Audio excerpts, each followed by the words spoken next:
Hello mga idol at ka-DIYers.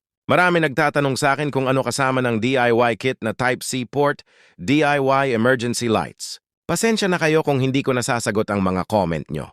Gumawa na lang ako ng video para ipakita sa inyo kung ano-ano ang parts na kasama ng DIY kit. Ito ang mga parts na kasama ng DIY kit mga idol.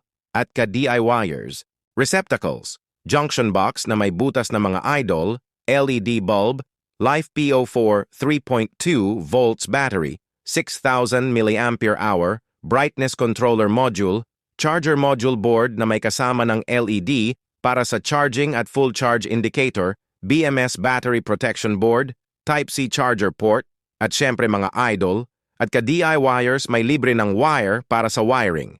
All-in-one na ang DIY kit natin mga idol, ang gagawin mo na lang ay i-assemble. Kaya kung mahilig ka sa DIY, perfect na perfect sa'yo ang DIY kit na ito.